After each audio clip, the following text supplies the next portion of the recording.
Hello दोस्तों, आज हम बात करेंगे Avery MacLeod and McCarty experiment के बारे में।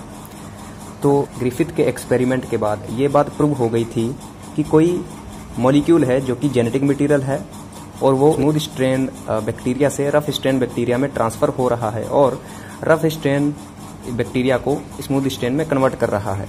बट वो एग्जैक्टली ये नहीं बता पाए कि कौन सा मॉलिक्यूल ट्रांसफ़र हो रहा है, कौन सा मॉलिक्यूल जेनेटिक मटेरियल है। तो यही जानने के लिए Avery MacLeod and McCarty ने एक्सपेरिमेंट किया इन 1944 में। और अगर आपने ग्रिफिथ एक्सपेरिमेंट वाली वीडियो नहीं देखी है तो उसका लिंक मैं डिस्क्रिप्शन में दे दूंगा, आप वो जाकर देख लेना। आप इस वीडियो के बाद में भी देख सकते हो, अगर आप इससे पहले देखेंगे तो ये वीडियो आपको ज़्यादा समझ आएगी, बट नो प्रॉब्लम, इसके बाद भी आप देख सकते हो। तो इन्होंने क्या किया, तो इन्होंने स्मूथ स्ट्रेन बैक्टीरिया को ब्रेक किया, सेंट्रीफ्यूज किया और मेन मॉलिक्यूल्स निकाल लिए। प्रोटीन, आरएनए और डीएनए, ये थे मेन मॉलिक्यूल्स जो कि इन्होंने स्मूथ स्ट्रेन बैक्टीरिया से एक्सट्रैक्ट किए थे। बट इन तीनों में कन्फ्यूजन ये था कि इनमें से कौन सा मॉलिक्यूल जेनेटिक मटेरियल है। तो यही जानने के लिए इन्होंने स्मूथ स्ट्रेन बैक्टीरिया से ये तीनों मॉलिक्यूल्स निकाले और इसको step by step rough strain bacteria में ट्रांसफ़र किया और ये देखा कि ट्रांसफॉर्मेशन प्रोसेस कब हो रही है। तो सबसे पहले जब इन्होंने प्रोटीन को रफ स्ट्रेन बैक्टीरिया में इंजेक्ट करवाया तो देखा कि जो ट्रांसफॉर्मेशन प्रोसेस है वो नहीं हो रही, और जब ट्रांसफॉर्मेशन प्रोसेस नहीं हो रही तो जो आर स्ट्रेन बैक्टीरिया था वो वापस स्मूथ स्ट्रेन बैक्टीरिया में कन्वर्ट नहीं हो रहा। तो मतलब प्रोटीन जो थी वो ट्रांसफॉर्मेशन प्रोसेस के लिए रिस्पॉन्सिबल नहीं थी, मतलब प्रोटीन जेनेटिक मटेरियल नहीं था, ये प्रूव हो गया था।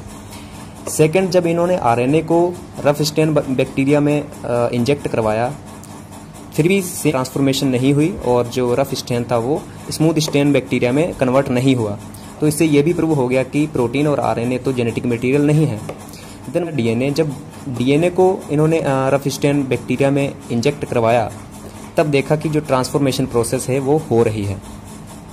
मतलब डीएनए को इंजेक्ट कराने के बाद जो रफ स्ट्रेन बैक्टीरिया था वो स्मूथ स्ट्रेन बैक्टीरिया में कन्वर्ट हो गया, जिससे ये प्रूव हो गया कि जो डीएनए है यही जेनेटिक मटेरियल है और प्रोटीन और आरएनए जेनेटिक मटेरियल नहीं थे।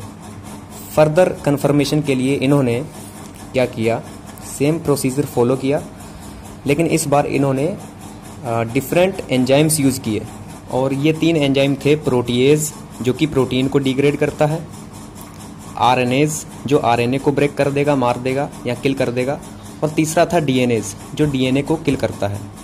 तो सबसे पहले जब प्रोटीन, आरएनए और डीएनए को इंसर्ट कराया गया रफ स्ट्रेन बैक्टीरिया में और उसके साथ प्रोटीएज एंजाइम को ऐड किया गया, तो प्रोटीएज एंजाइम ने क्या किया कि प्रोटीन को किल कर दिया। मतलब प्रोटीन तो गया, बचा आरएनए और डीएनए। तो आरएनए और डीएनए बचा, प्रोटीएज एंजाइम ने प्रोटीन को किल कर दिया और देखा गया कि ट्रांसफॉर्मेशन फिर भी हो रही है। मतलब प्रोटीन का कहीं भी हाथ नहीं है ट्रांसफॉर्मेशन प्रोसेस के लिए। ठीक है, दोबारा क्या किया कि आरएनएज एंजाइम जो आरएनए को किल करता है, आरएनए को किल कर दिया, बचा प्रोटीन एंड डीएनए, और फिर भी देखा गया कि ट्रांसफॉर्मेशन प्रोसेस हो रही है in the presence of protein and DNA. मतलब प्रोटीन और आरएनए का कहीं भी कोई भी रोल नहीं था ट्रांसफॉर्मेशन प्रोसेस के लिए। प्रोटीन की एब्सेंस में और आरएनए की एब्सेंस में भी ट्रांसफॉर्मेशन हो रही है, मतलब प्रोटीन और आरएनए तो रिस्पॉन्सिबल नहीं है। उसके बाद जब डीएनएज डाला गया जिसने डीएनए को किल कर दिया और प्रोटीन और आरएनए बचे थे। अब प्रोटीन और आरएनए की प्रेजेंस में भी ट्रांसफॉर्मेशन नहीं हुई, मतलब ओनली डीएनए रिस्पॉन्सिबल था ट्रांसफॉर्मेशन प्रोसेस के लिए। ओनली डीएनए ही जेनेटिक इन्फॉर्मेशन कैरी कर रहा था, जिससे जो रफ स्ट्रेन बैक्टीरिया था वो स्मूथ स्ट्रेन में कन्वर्ट हो रहा था। तो यहाँ से इन्होंने फर्दर प्रूव्ड कर दिया कि डीएनए ही जेनेटिक मटेरियल है, प्रोटीन और आरएनए जेनेटिक मटेरियल नहीं है। Hope you all understand this topic. Thank you very much.